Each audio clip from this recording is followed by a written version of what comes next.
listening to Goof On Radio with Rich Giordano.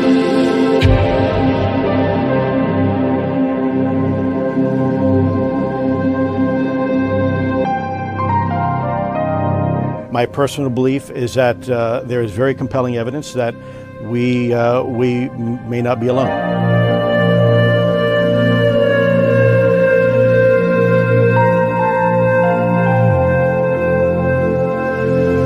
There has been and is an existing presence, an ET presence. It's not going to make a difference. It's not going to change reality.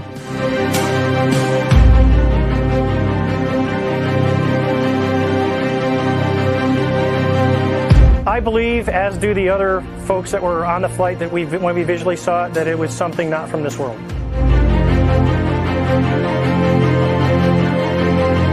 Goof On Radio.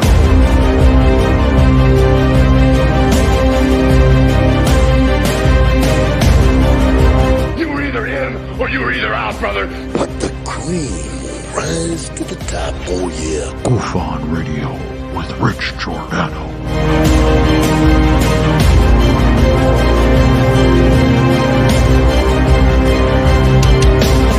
I occasionally think how quickly our differences worldwide would vanish if we were facing an alien threat from outside this world.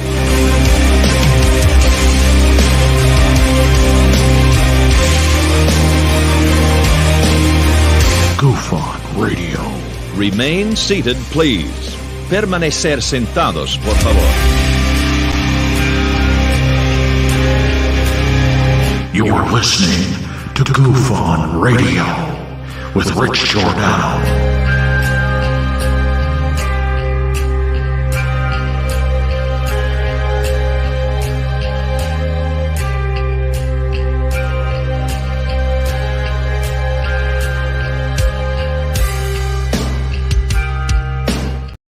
All right. Welcome to Goof On, everybody. I'm your host, Rich Giordano. It is Wednesday. It is October 11th, 10/11/23. How are we? Glad you can make it here tonight on a very special evening. How often do we get guests nowadays? Well, I told you I was trying to get back into having folks on that are in the community, maybe just we, for whatever reason, never had them on in 17 years. We've been doing, not Goof On, but generally talking about the paranormal, Blog Talk Radio, Spreaker, everywhere else. But tonight, we've got Eric Wood from Paranormal Highway joining me tonight. And I got to tell you, I think this is going to be a very exciting hour and a half, 2 hours of UFO talk. I see somebody who's similar to me, but different than me. It looks like the goals are the same. It's just he's got his way of doing things. This is what I love about our community. Everybody is a piece of the puzzle. Everybody's got a little piece of something we could put into this major puzzle that we can't figure out and figure out where this piece goes. We know where my piece goes. Now we're going to figure out where Mr. Wood is placed in the piece of the big ufology, I can't believe I just said that, ufology puzzle. Tonight, we do not do roll call when we have guests. It takes up too much time. We like to give all our attention to the guest. And with that being said, let's get the show on the road, shall we? So thank you for hanging out right here on Goof On. I'm going to bring in Mr. Eric Wood in 3, 2, and there he is. Hey, Eric, how you doing? It's so nice being considered a guest. I like that. I'm like, wow, that's a nice intro. You know what? You're welcome. And not only a guest, I like to actually say you're a visitor. You're a visitor to our strange corner of the universe. And that's what I was saying. What's the piece of the puzzle that Mr. Wood and Paranormal Highway fit in? Because I got to tell you, I know I've seen you around, but I haven't followed you closely enough to say, is this guy on the right side of ufology? What is the right side of ufology? What's your goal? We're going to get into all that because you're in the community. I'm looking right at your channel. I'm going to bring it up for folks to see. And I think you've got a ton. Oh, there's a lot of. Yeah, you're like, stuff.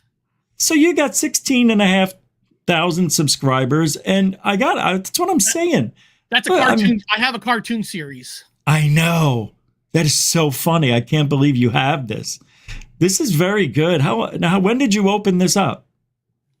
When did you start? I mean that channel was open up since 2019. I actually technically started like in 2018 under another name called Mr. True Thoughts.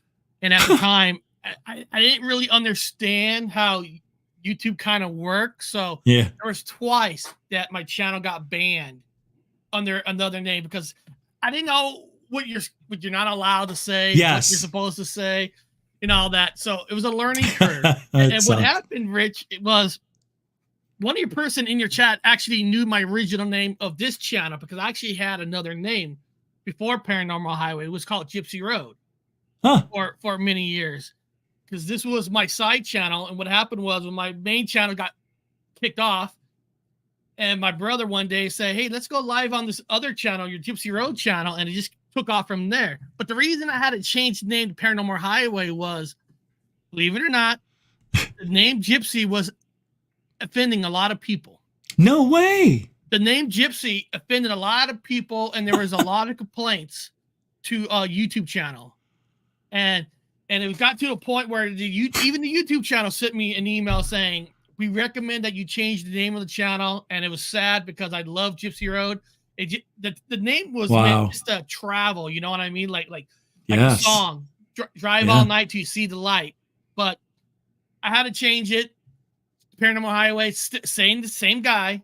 But there's people who still call me Gypsy in the chat. So if you see the word Gypsy, that's because that was my original channel. And believe it or not, when I first started the channel, in a way, my brother and I, we used to talk a lot about we were into Bigfoot, paranormal, UFOs. We also had we don't have to talk about it here, but we had an encounter when we were kids. But the funny thing was, when we started in 2016, I didn't know too much about the Mandela effect. Yeah. No. Mandela effect. My brother's like, "Eric, what do you remember of this? What do you mean? You remember this? Yeah. It's changed." So we actually did, in the beginning of my channel, we did a lot of shows. Most of my shows are live. Those are sometimes videos, clips of my live shows. Oh, okay. Mostly like all live shows. Here they are. Yeah. There's everything. We did a show about the clones of Taylor Swift, and that's interesting that you did that. Great idea. Yeah, you got some good things on here I've been looking at. There's a lot of this is great. We touch everything. It's just because I love it all. I want to learn it all, man. I want to know everything. Howard the Duck's failure. I love that movie, man. Listen. No. I love Howard the Duck.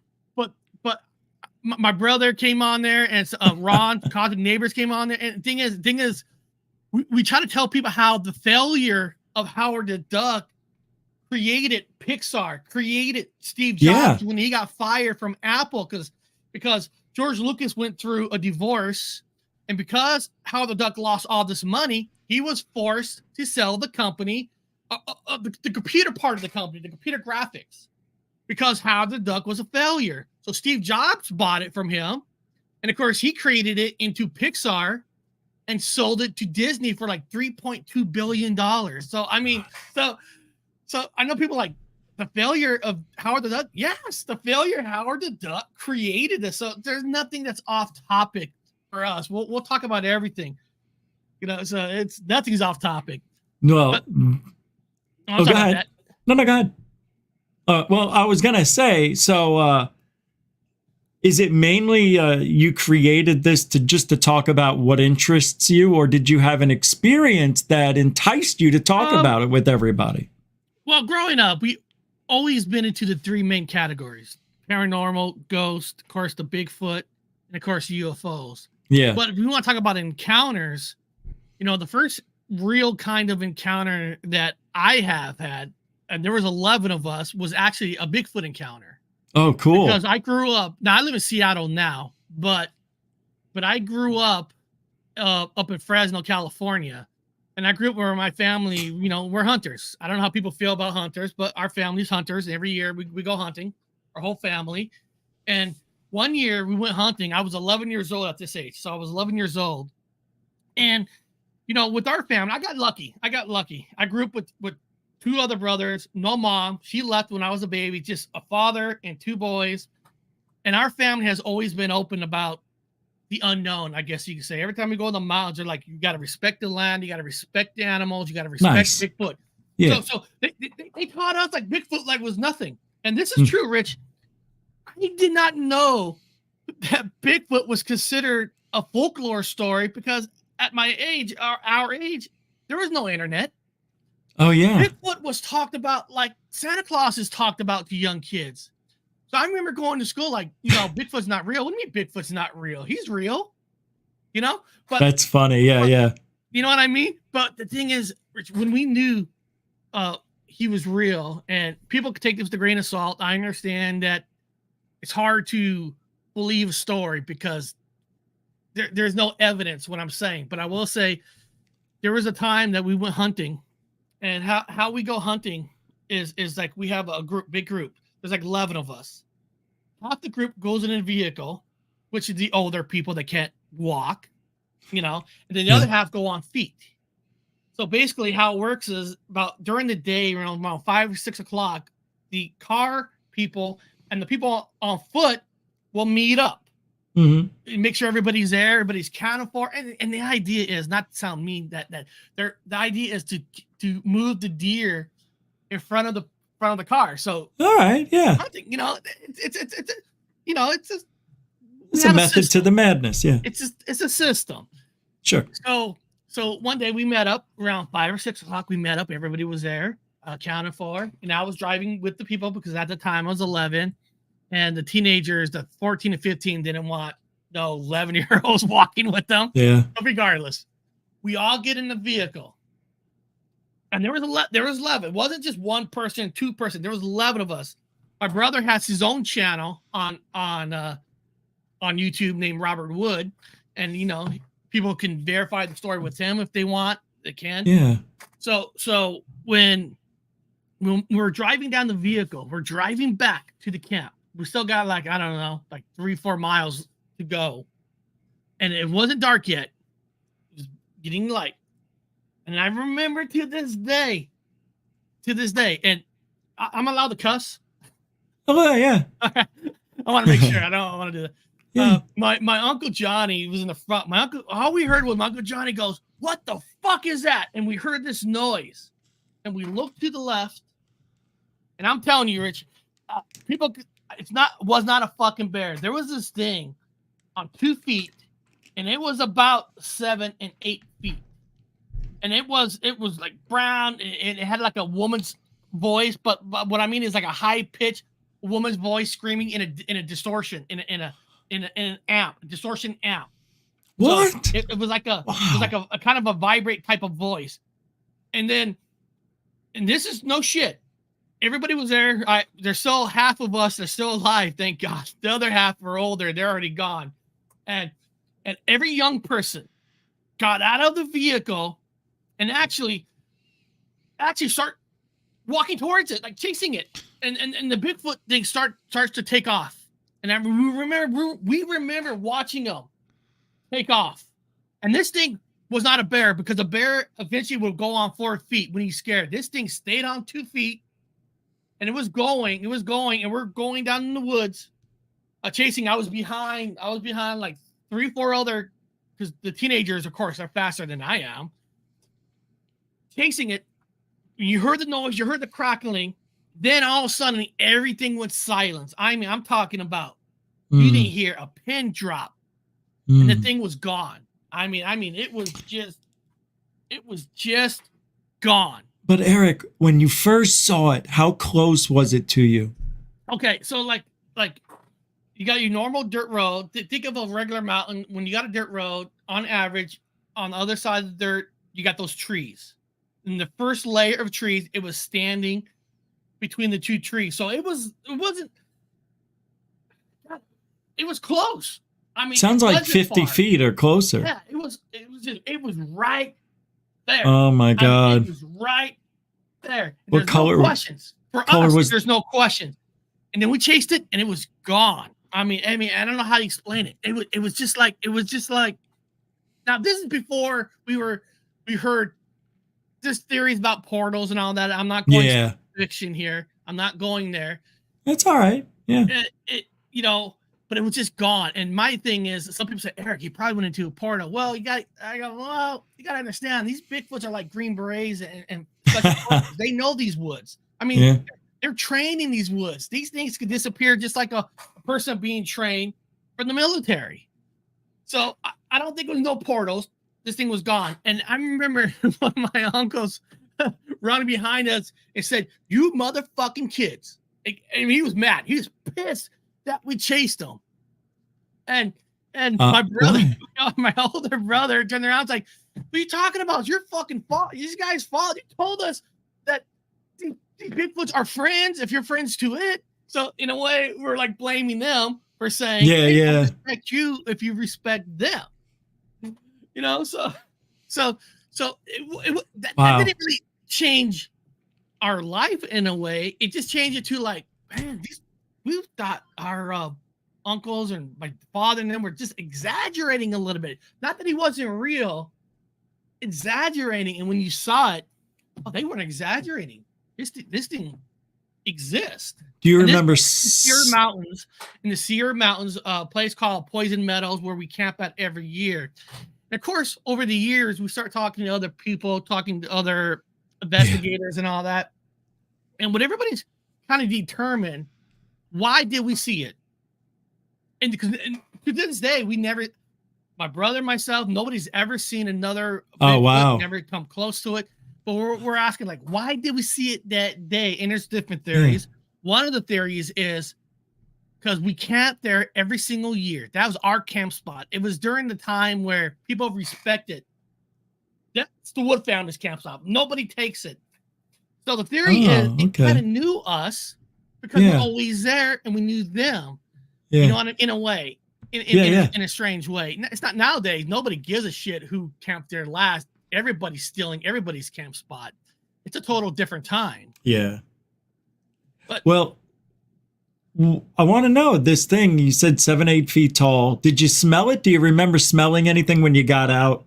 I don't remember the smell. Now my brother said it smelled like he remembers saying he said it smelled like it got out of a swamp or something. But but I don't remember smelling it because I was 11. I recognize I was 11.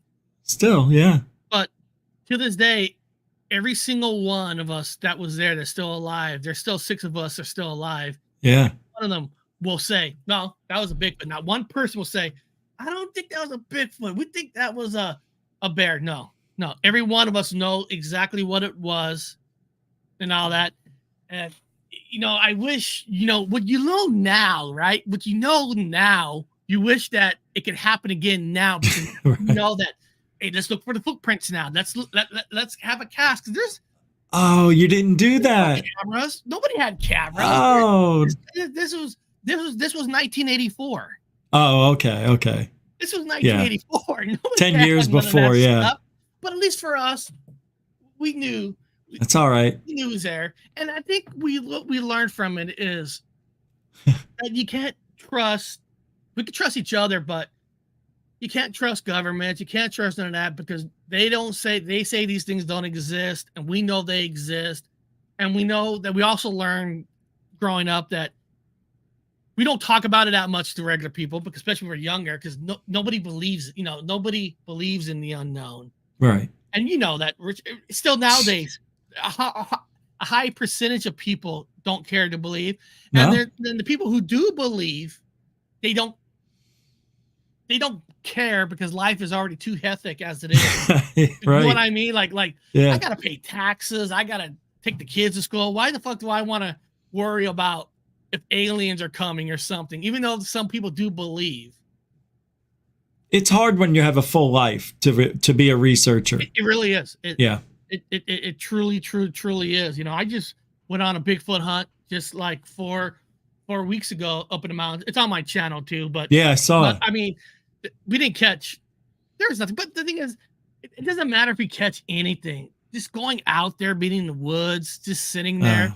Now we did see. I filmed it, but it wasn't. I did film a light that some people said, Eric, it's probably a fire. No, it wasn't a fire. First of all, there's a fire ban at that time in Washington where there was the forest fires, and where it was at. We even asked a ranger the next day, was there anything up there where we saw this light? He goes, no, there's nothing. And he goes, yeah. And I remember the ranger 4 weeks ago, and there was 2 other people who saw a light. Now it was just a light. I'm not saying it was an orb. It was not. And where it was at, if it was a person walking with a flashlight, then they had a bright orange, kind of a sun, kind of a color flashlight. And where they're at, it would take a lot to get up there where they were at. We were at where there was almost like nobody there and all that. Yeah, it's the fun of it was just being outdoors, and just having fun and smelling the grass and all that. Is this the one looking for Sasquatch during my camping trip? It's an hour, 59 minutes. You've got a few Bigfoot ones from 3-4 weeks ago. Yeah, I did a short on it. Oh, okay. But like I said, the worst thing about using phone cameras, it looked totally different when you look through a phone. But oh, I know. It's night and day. I found the short. YouTube Video Award goes to Paranormal Highway. That one? No. That one. Okay. That one. I have Canva. They have this new whatever you call it, AI that creates a video. So I just created one with the music on it. No, it was here. I'll go to my YouTube studio here. It's I'm right here. I don't see it. Let me see here. It's interesting. Yeah, you got a nice following, and the channel's really nice. I enjoy what I'm looking at here. I mean, you do really good work. Do you have a full-time job, or is this what you do? As of right now, this is basically what I kind of do right now. Cool. All right. I've had I had an operation done like in March on my leg and stuff. So I guess you could call it, I'm on medical pay for now and all that. And I also have a disability with the government on the for being in Paranormal Highway show. Always being in the for service Bigfoot. military. Always. Oh, okay. I got the Yeti dog. Oh, is that it? I hear my voice. I think I found it. The one where you're walking with your dog. Here it is. It's called Weird Light or Orb in the Olympic Mountain. Oh. That's what it's called. Weird Light. Yeah, here it is. All right, I'm going to pull it up. Let's take a look, everybody. Let's see. I like to see people's work. It's fun, man. This is what we do, right? Why not? Here we go. Eric Wood from the Paranormal Highway. Right here looking for Bigfoot. It's actually dark. My phone actually puts a little more light to it. But there's if you look right there, there's a light that just showed up. And the thing is, it's not the moon, and there's nothing up there. That's pure mountain, and there's a big light. And my wife spotted it down the road. We're walking a trail. It looked totally different when you're live. I bet. Yeah, I know what you mean. What that light is. Oh, I don't know. Yeah, it's hard to tell. You're right. Oh, yeah. At certain angles, you see it very well. It was very bright orange. Oh, but it's cool, right? Oh, wait a minute. Do you think that's a short contrail that's, broken off at the sunset hour? I mean, you never know. I mean, anything's it's cool. I love it. Anything's a possibility. Whatever. It's pretty cool, though. No, for fun, I did something that was considered, this is for fun, because I wanted to get people's an opinion on purpose.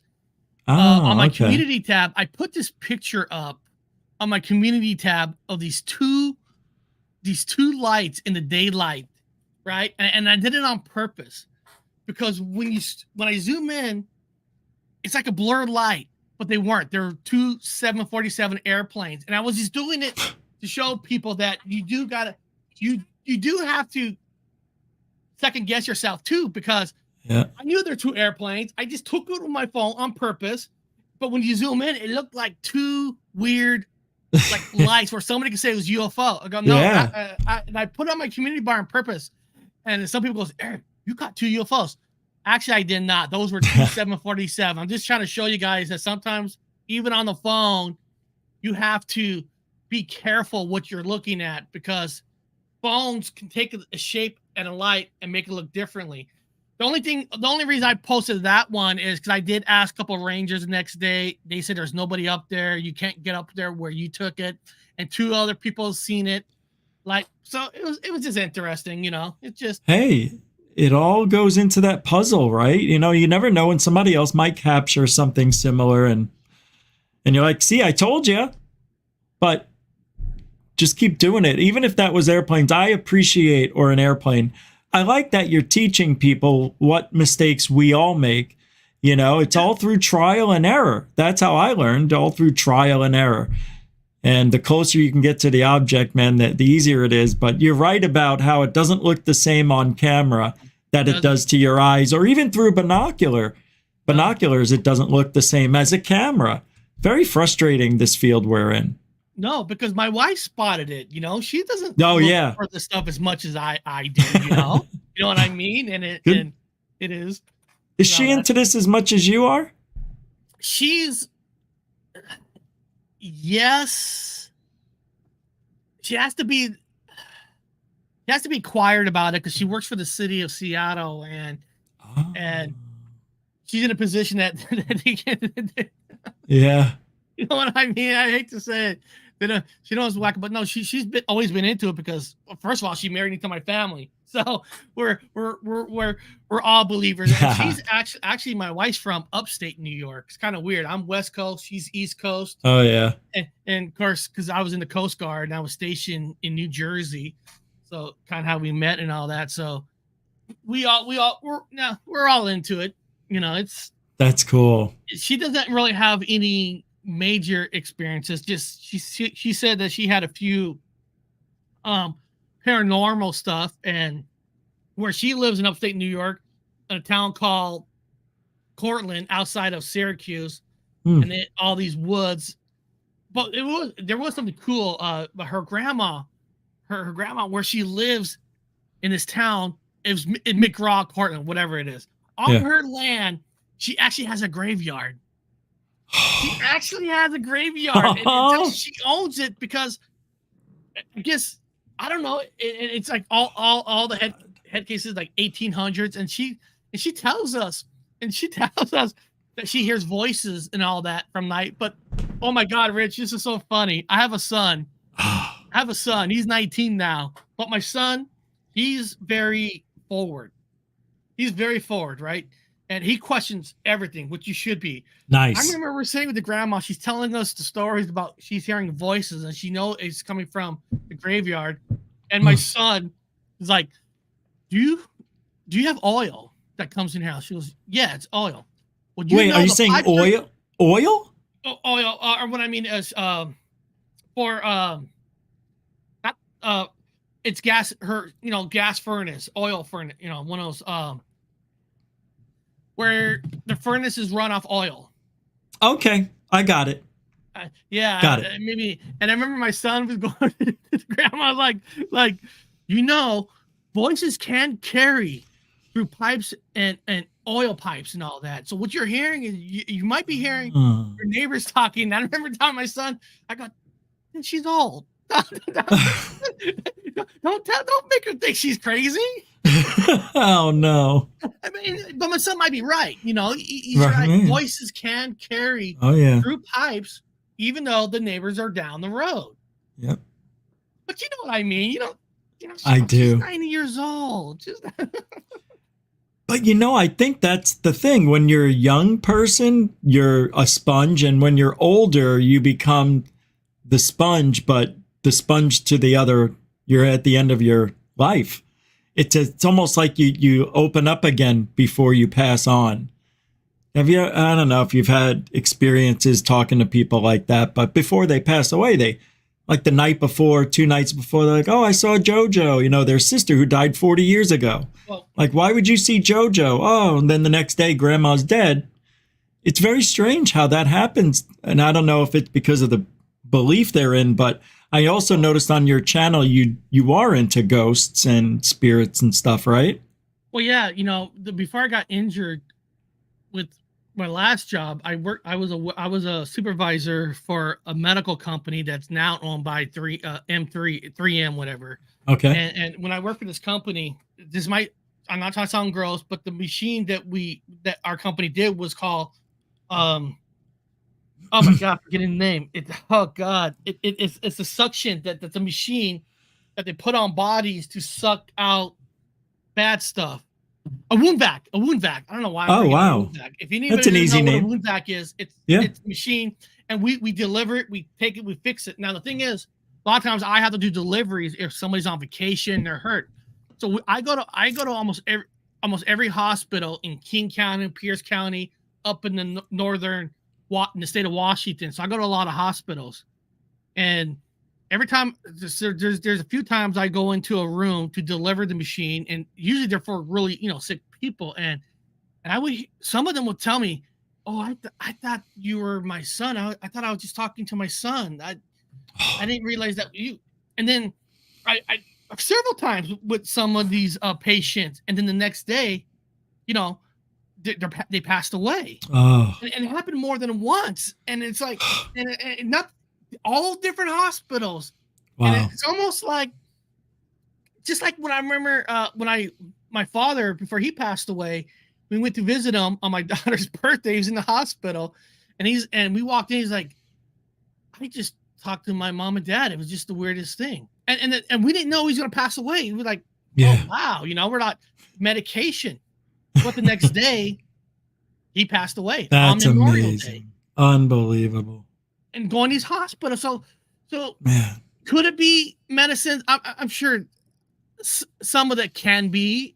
Is it the electrical currents where they say that a person develops like energy the day before, like they're almost like snap out of it that they were into, but just too many of them. It's just there's something more to it.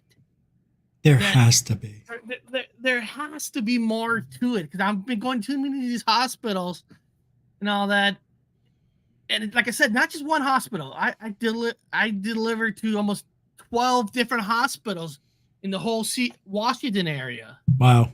Not every patient tells me this, but yeah, right. But over time, yeah. Over time, it's like, and I remember going back to the shop. We're like, guys, somebody just told me they thought they were talking to their mom and dad. So I bet you that within the next 2 days, they'll probably pass away. Not trying to joke around with it, but when you're in that field, you talk about this stuff in that field. I bet.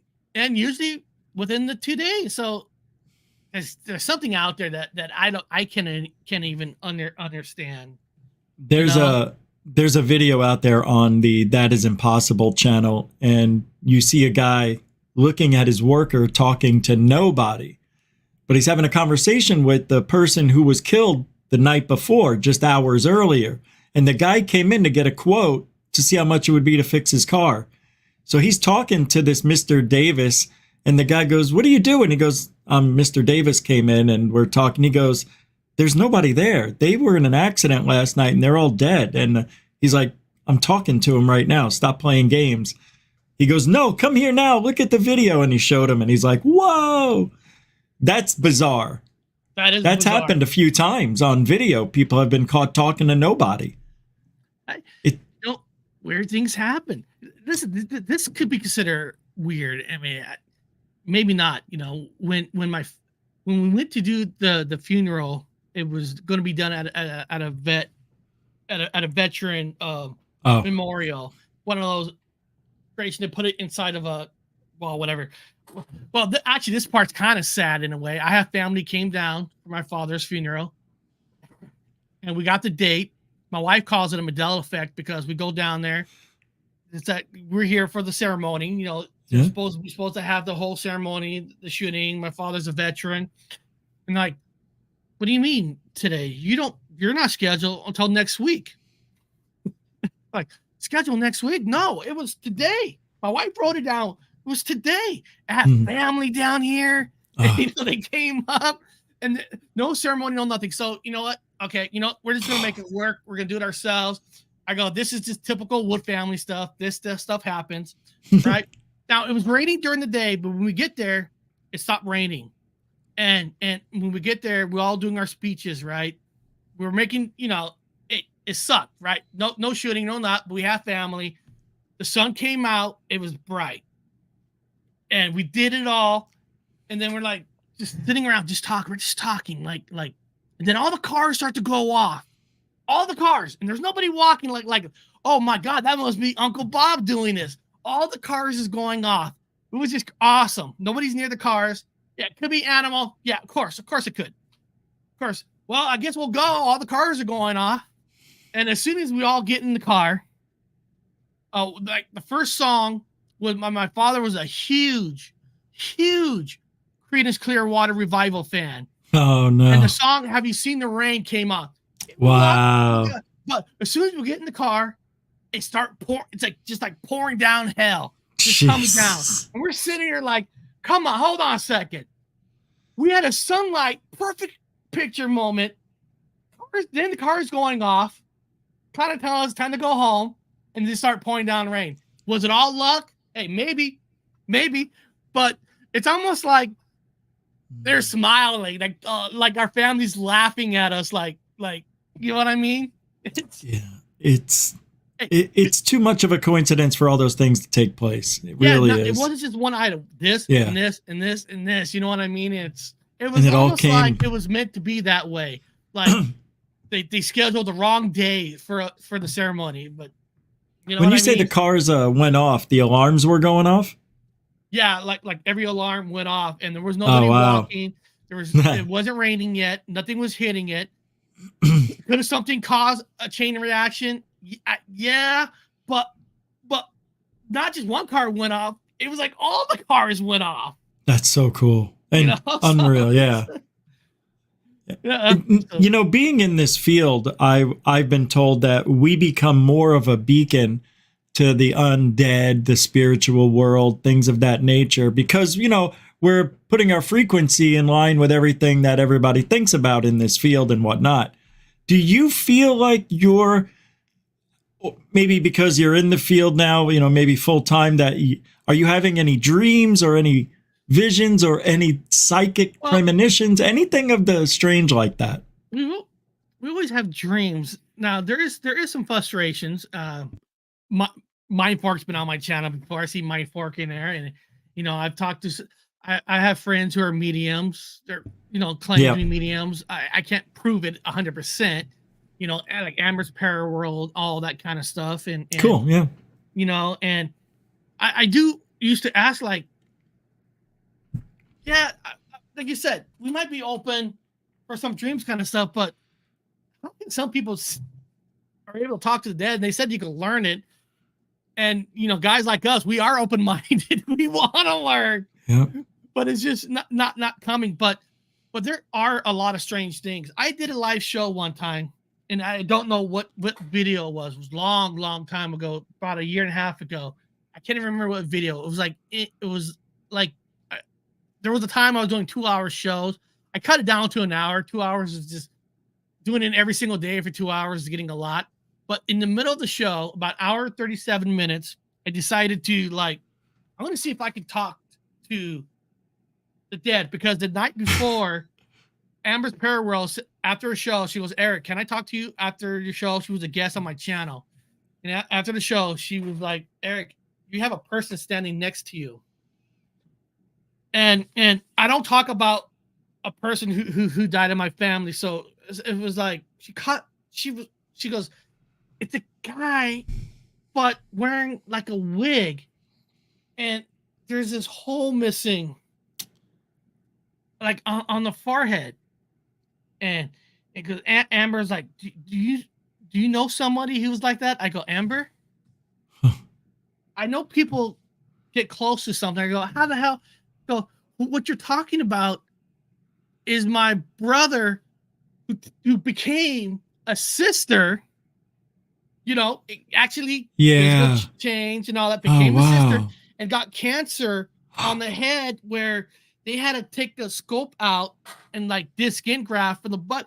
So when she saw this dent, like, I get it, people could come close, but I'm sitting there like, how do you know that part with the dent? I never told anybody on my channel that I had maybe I might have mentioned I had a brother became a sister kind of a deal, but no cancer, none of this. Right. So the next day, I thought, I'm gonna see if I could talk to my brother or go. So I was on there. And live, like, I think I had like this or something. I was like spinning like, can you make something move? And I think Danny Stanton's in the chat and all that. He could verify it because he was there. He's seen it. So can you make something move? And I have a green screen, right? And then I heard this noise.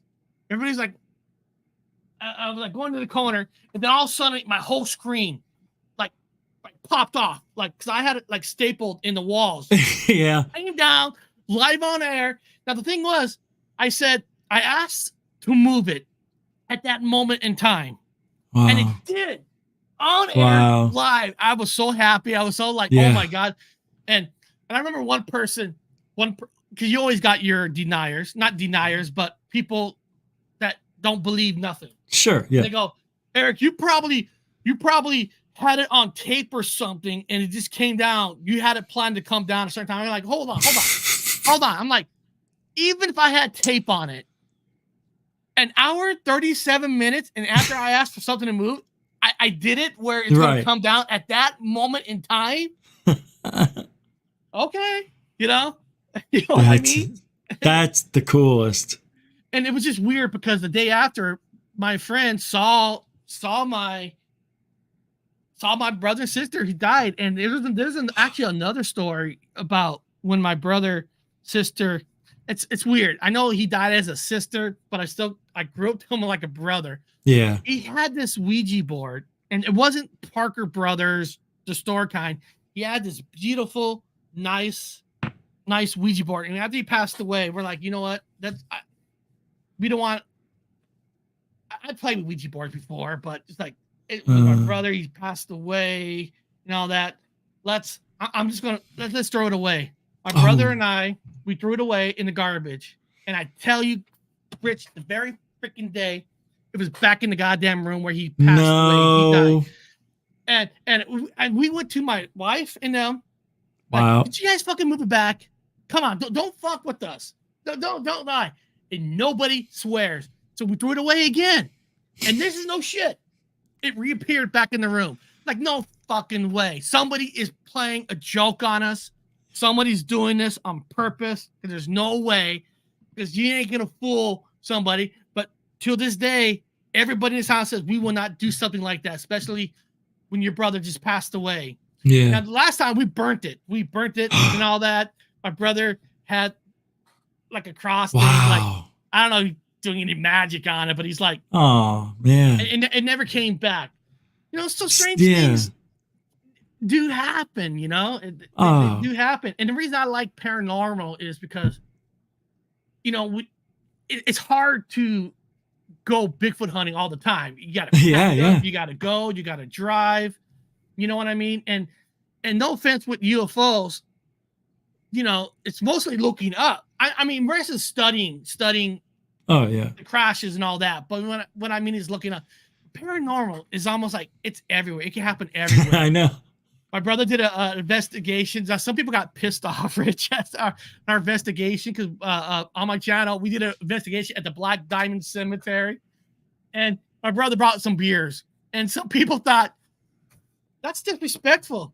No, that's just the way my brother is. He likes to have beer. I go, listen, when you go on an investigation, you should be yourself.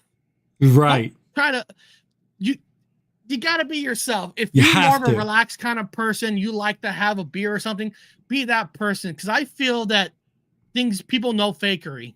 Yeah. You know what I mean? No, they do. They do. I can't believe you just said that. That is so true. When I told people, if you're coming with me, I need you to be serious about this. We're not here to play games. We're not here to make fun of aliens. Just be yourself. but don't try to do something you normally wouldn't do. Yeah. Totally get that. A lot of people don't get that. That's interesting.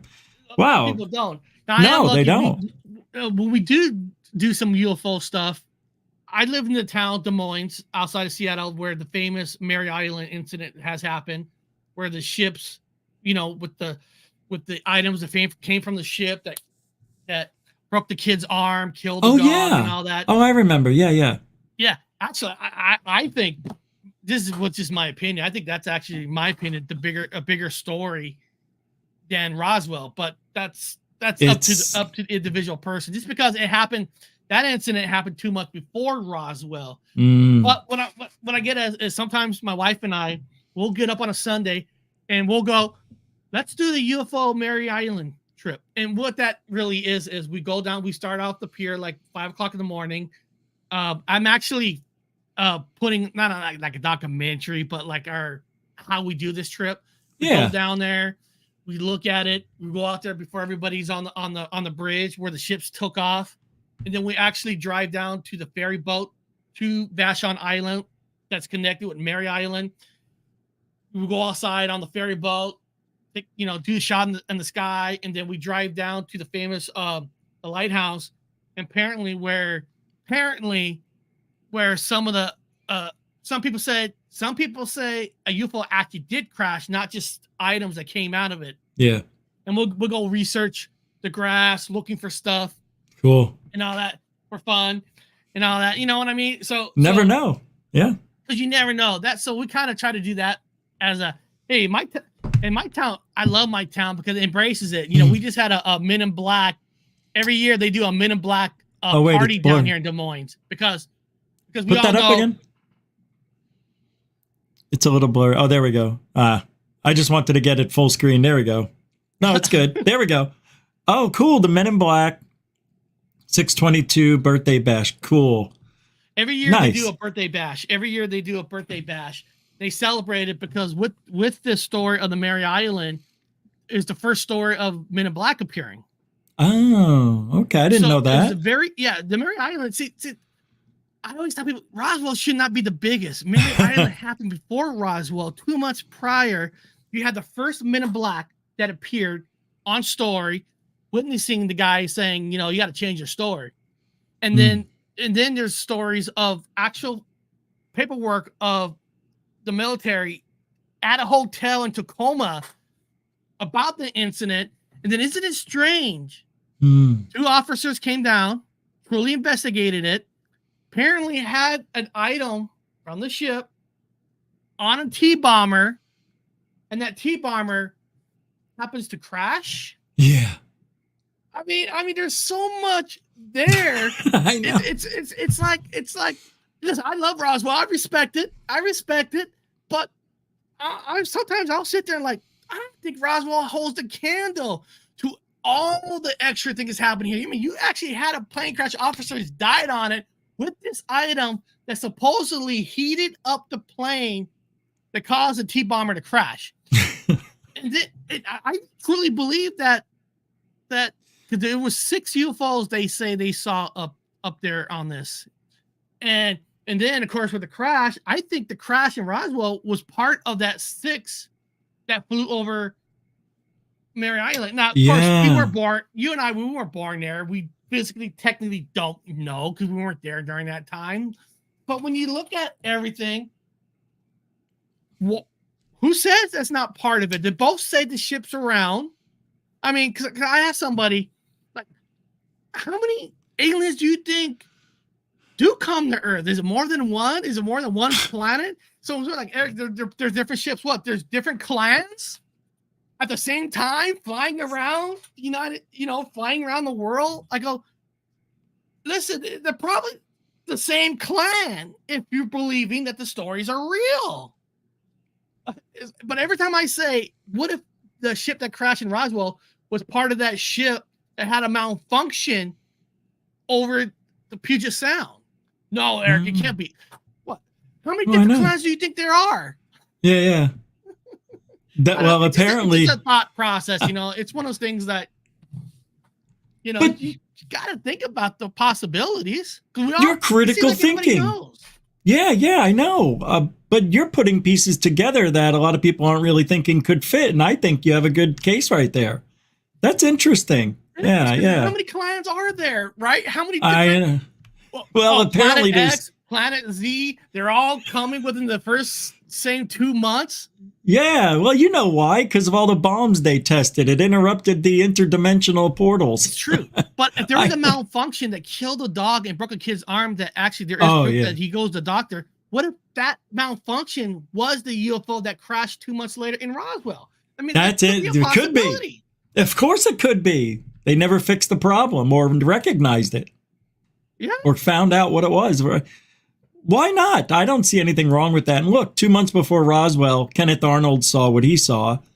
There was a lot of UFO activity around that time. Saw the exact style of UFOs that was over Maury Island up in the state of Washington, where the Maury Island and Mount Rainier is only driving distance 2 hours away from each other. Oh, okay. So Arnold was in the area where the Maury Island happened and the T-bomber that crashed. Of course. It's the same. It's the same UFOs. It sounds like there was some sort of visitation happening.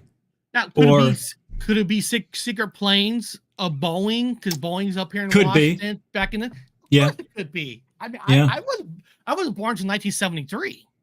Okay. I'm basing, you and I, we're basing everything that information that's being forwarded to us from then, it's I know. We're all taking our best guess theory. I mean, none of us will really truly know. But what I like about you, Rich, is when I was like Alien Girls chat, right now the word whistleblower, right? Whistleblower is like the new. I said this on my channel all the time. It's like the new porn word. Yeah. Right? You put a whistleblower title on anybody, it makes everybody more important, and it's almost like, I hate to say this. Anytime they call somebody a whistleblower, everybody's jumping on the bandwagon. That person is the real hero. Like, whoa, hold on. Listen, first of all these people that were putting these claims on these whistleblowers are not first-hand people. They seem like they're all second, third hand. And every time you ask them, listen, today on my channel, I actually, supposedly somebody that's supposed to be a whistleblower is firsthand, and it came on my channel, I interviewed before. Every time you ask them, well, do you got any evidence or proof? I can't show it to you. It's like, nobody can show us nothing. Well, Eric, they're protected by the Whistleblower Act, and, they're in front of a panel. Listen, you're coming out in the fucking first place to tell the world that these secret things are happening. You're telling me you have the opportunity, you're in front of a UFO panel to break it wide open, but that moment in time you decided to take the fifth, or I can't say it because like, come on, give me a break. It's very strange, especially with Grush. I don't even know why they would even put somebody like him on a congressional panel. Hearsay. It doesn't make sense to me. And I think that's because the other whistleblowers will be under so much pressure and aren't given the freedom to say what they want to say. Look, Dopser gave Grush some things he could say, but I can't remember for the life of me why they got mad at him for giving him permission to say what he said. Do you remember why they got mad at him? I can't remember either. I don't either. I think it was about the alien bodies. I can't remember. If the audience knows, then let me know. But it's a very strange thing that they fall head over heels in love with the whistleblowers who really don't have anything to offer. And I'm not trying to put the guy down. No. I was in the military. My brother was in the military. My father is in the military.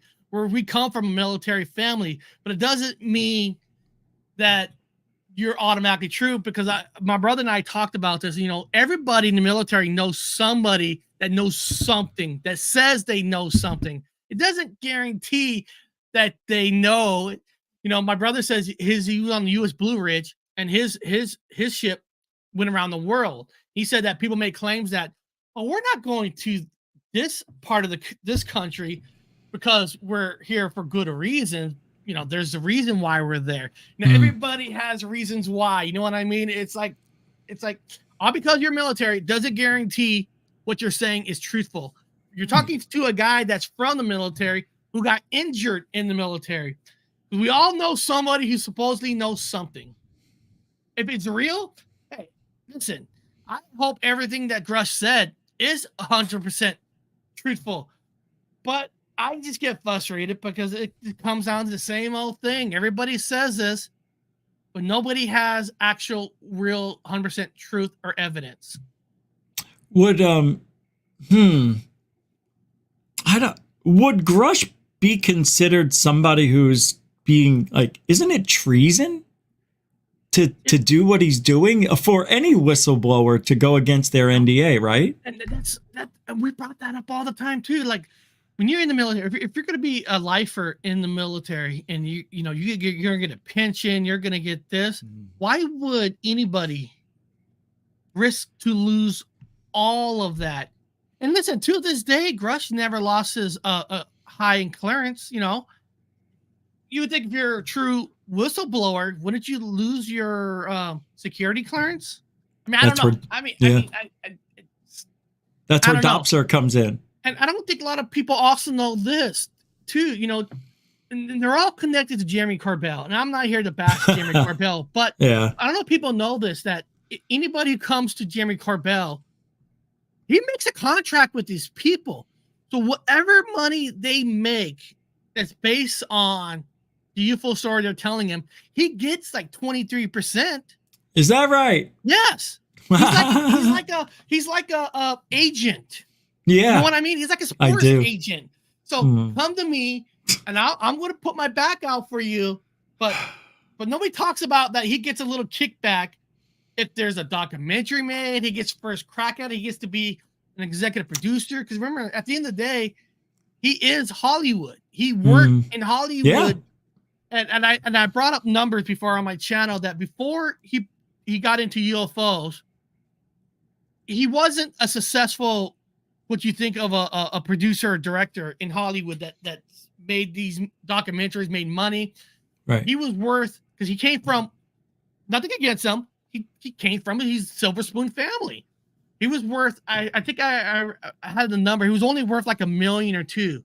But once he got into UFOs, about 3 years later, he's worth way over between $5 to $10 million. So why would he do it? There's money to be made. And now if he does any documentaries, it's going to do good just because his name is related to UFOs now. Just like James Fox. James Fox is now turned into a grifter. I used to respect the guy, and now all he's doing is holding on to evidence for his next movie, which I don't like. Yeah. Why would you hold on to evidence that I think it's the Vargina or something, like it has something to do with that.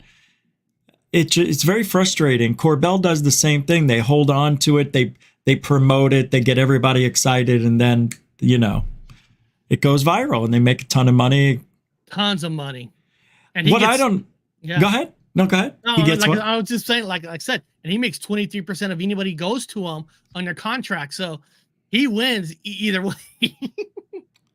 His relationship. I want it to be real. I want everything to be 100% real. All of us, don't we? I mean, we want the evidence that we hear about be 100% true.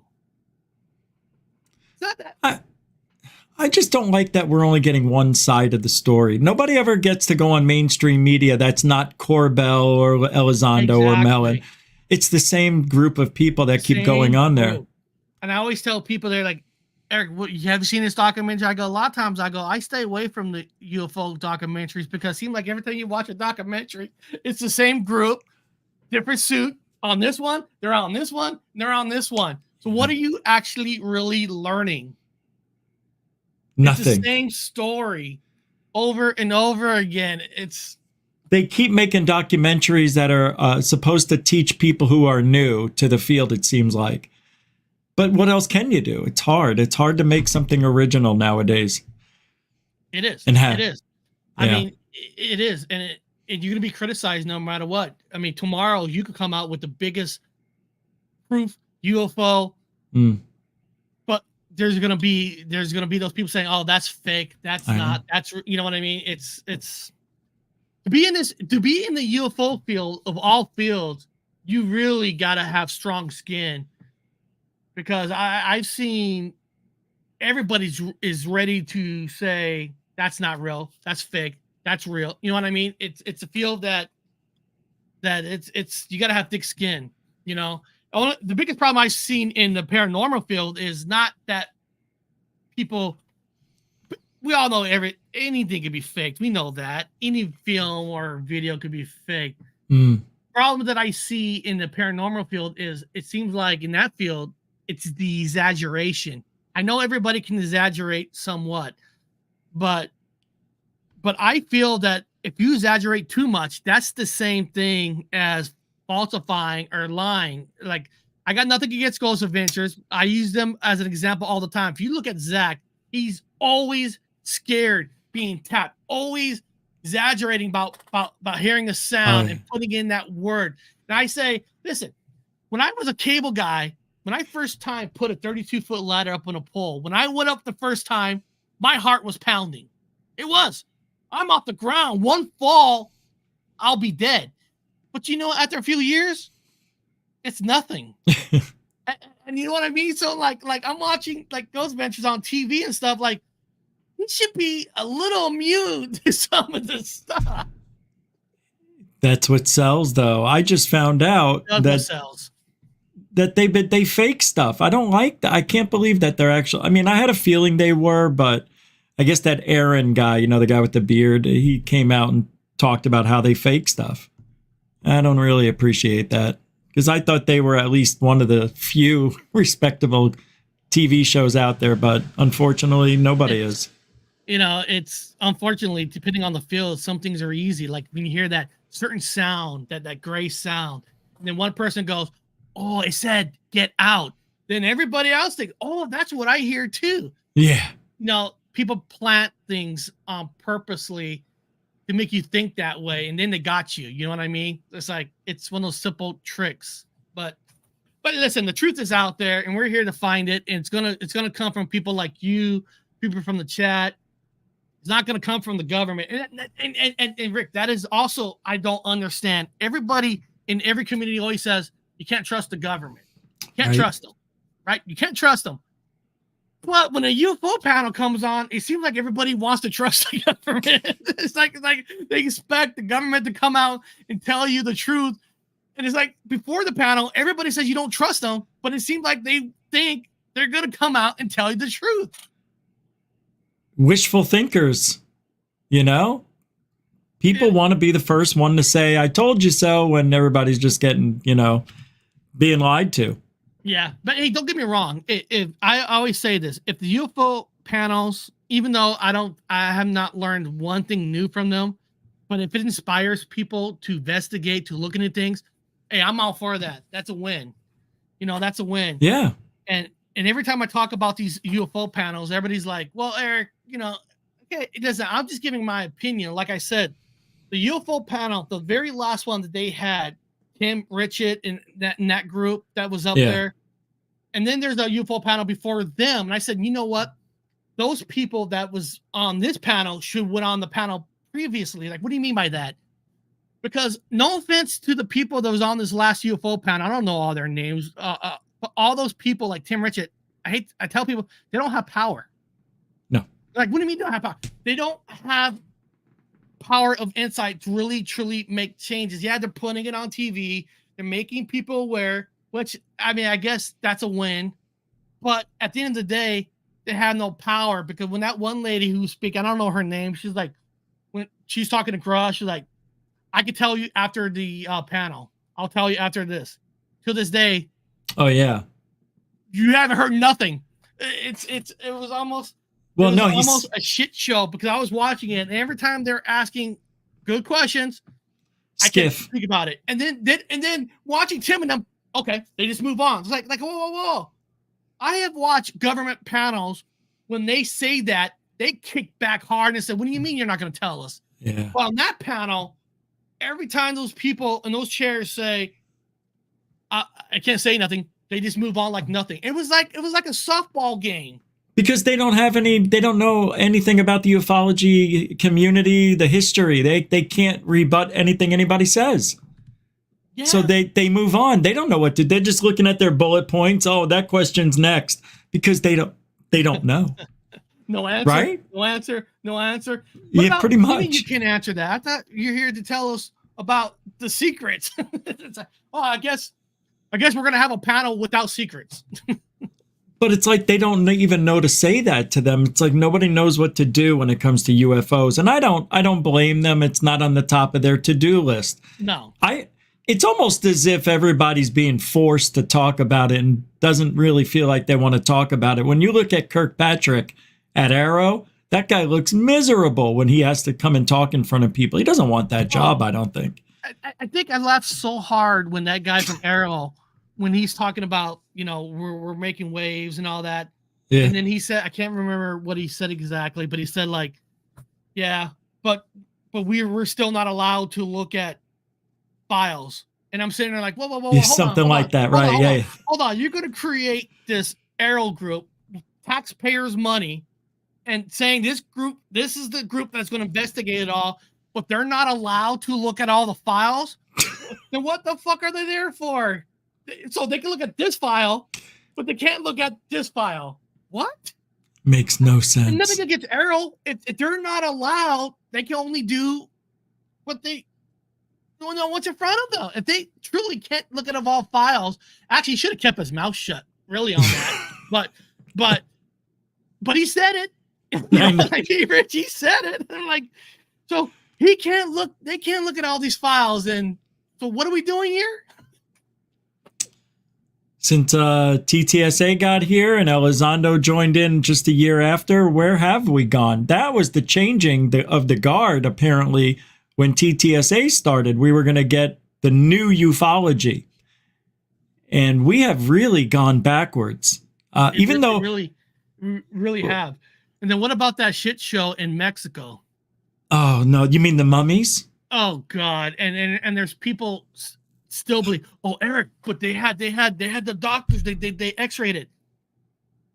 In Mexico, right. I live in California. We've been in Mexico plenty of times. Mexico is a corrupt, I hate to say it, they're a corrupted country. A little bit. Right? Now, no, they're not corrupted. No, listen, when Americans go there, they go to the tourist areas. Mm-hmm. The tourist part. Outside the tourist part, it's not safe country. Kidnapping and everybody's paid off. So, unless you take that mummy, and first of all, I mean, I'm not a doctor or scientist. I can't. When they were holding that thing up, I'm like, listen, if that was done by American scientists, I can't say for sure, they're not going to be holding it up like a doll. I know. They're going to not touch it carefully because they don't want to break nothing. Right. And a true, like I was actually on Cosmic Neighbors channel today because they were doing a channel today on the asteroid that, they came out about the study of the drill of the inside of the asteroid. Oh yeah. And they're going to share it with the world. They're going to send it to here, send it there. So everybody can, do their science and look into it. If they're really trying to believe, then they should do the exact same thing with these mummies. Let all scientists around the world to x-ray and look at it so we could get a really true answer. Why aren't they doing that? Because they will get caught. It's plain and simple. Why are Jaime Maussan? I don't even know how. It's just like Corbell. Why are people still looking and watching this? I guess because it's a shit show. It's like an accident that's in constant flux. You want to look away, but you can't. It's just amazing what they try to come up with. Scary.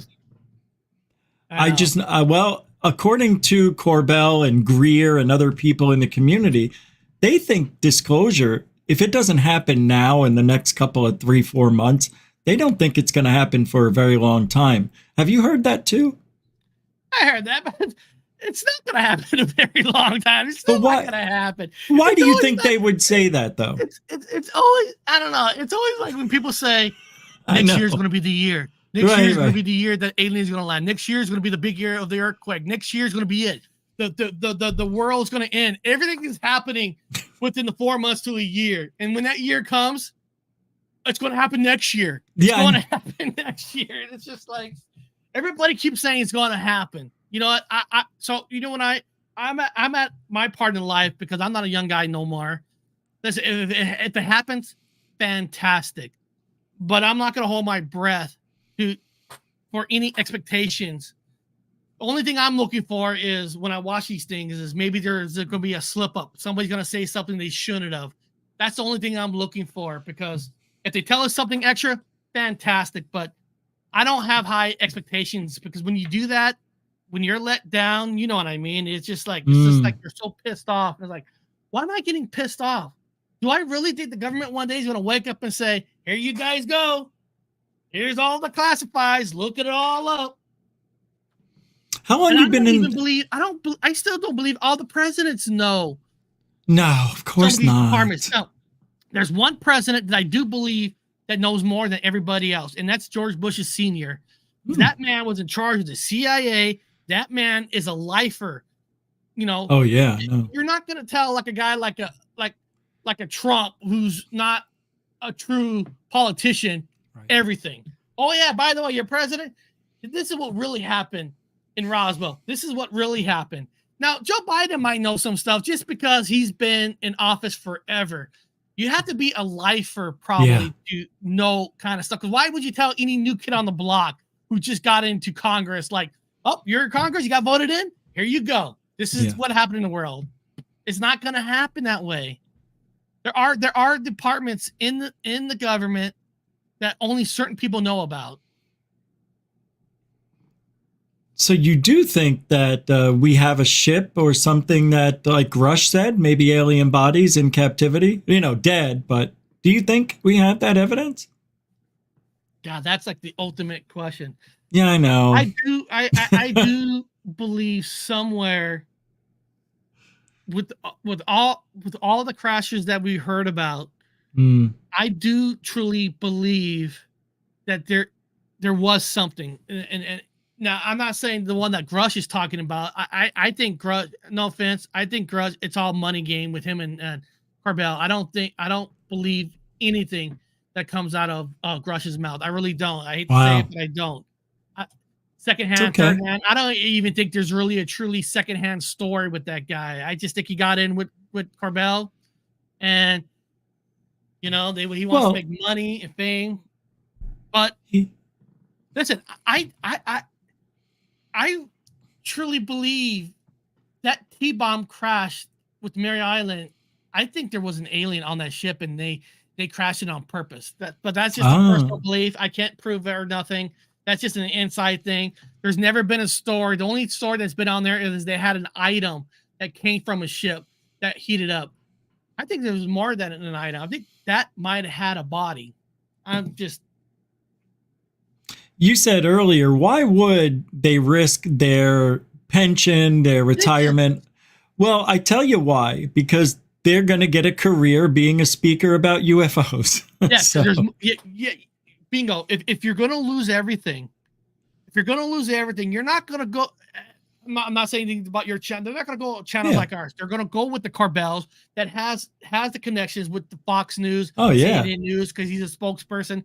Because if you're going to go all in, you're going to go all in with the story with them, because that there is bigger money to be made. I hate to say it, it's like their own team.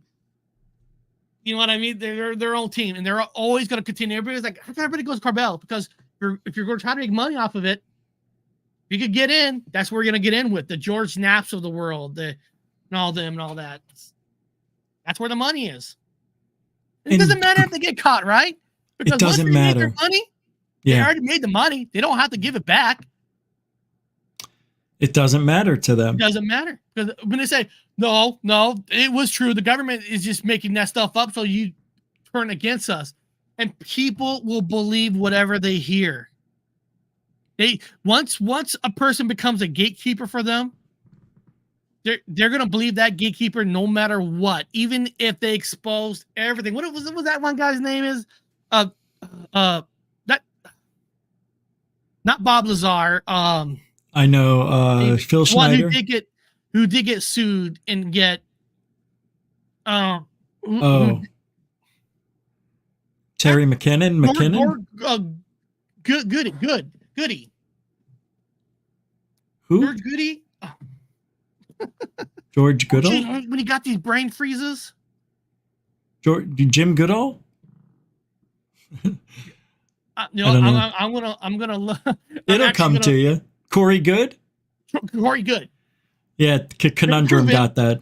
He's been proven, but he still comes out and saying they force him that way, and people still believe him. No matter what. Why they do it? Because people are going to believe them regardless. Even if they get sued, even he goes on air and tells the courts, "Yes, I faked it all for these articles."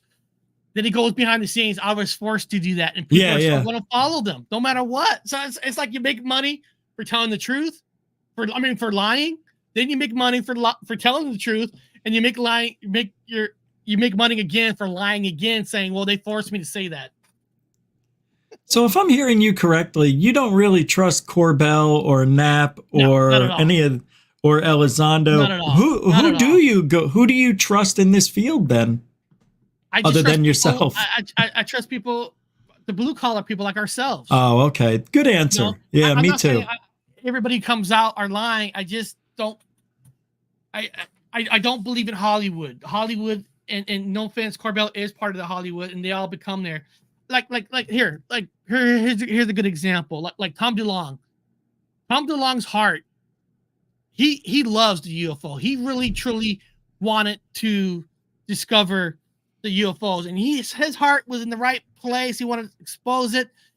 His thing is he got with the wrong people, and they made him bigger than he was. They made him a CEO of it. I forgot what the company he made. Yeah. And he wasn't ready for that. He was more like a warrior that goes out, looks at videos, go out and finds it. But he wasn't meant to be a CEO, and they made him into a leader. So it's like I believe what he was doing, but the wrong people told him wrong advice, and now he kind of damaged his image with the UFO community. But I really truly believe that he went in for all the right reasons. He did. And he just got with the wrong people, and that happens all the time. Did you see who the people were? They were all ex-FBI, CIA, FBI, UFO guys. They were all, retired, and they want to get their revenge on the government, but not really. It's all an act. Yeah, it was, and the company sell books now. I did a show on that too. If it just got it. I'm forgetting all these names. There was Hal Puthoff, Christopher Mellon, and people that have the good heart. It's just you got to be careful who you make your bed with. Well, that's what I was going to say about Grush. He listened to Jay Stratton. I mean, come on, man.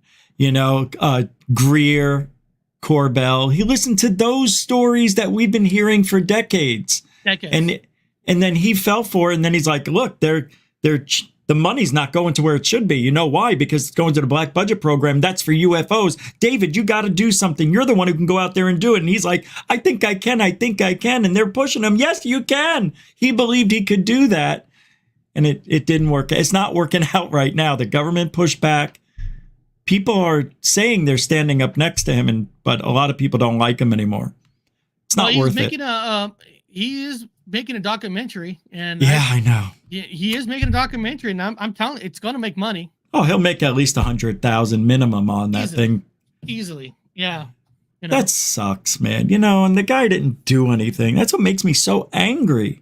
You get with the wrong people, and I'm not calling him a complete lie. I'm sure that he's heard some things, but again, It doesn't matter to me. It doesn't matter anymore. Like if you heard some things, I want the people who are actually there to finally come out and tell us. It's like I don't want to listen to a secondhand person. Yeah, not calling them bad. It's like now, isn't the idea of a whistleblower is the actual person that's coming out saying I got this stuff, but now firsthand. We're calling secondhand, thirdhand people whistleblowers now. That's the problem that I have. Not, and I want to. Like Bob Lazar is, of course, he's an interesting case. You could do a whole show just on him, like what's true from him and what's not. Was he true in the beginning about exposing Area 51? Then it become about the money. It's I hate to say it, sometimes money is the enemy that hurts our field. Because we all know there's good people that get into this stuff, but they start seeing the money and they start, what I hate the word, exaggeration starts to come into play. But I'm not giving up. Listen, I'm out there. I'm listening to like you. I'm listening to everybody. You know, that's where it is. You know, it's. And I always tell people, whatever story you hear, you know, just don't jump on the bandwagon right away. Listen to different people's point of view on different kind of channels. So you kind of come up with an idea if you're going to believe in something or not. Just don't right away say, oh, that's true.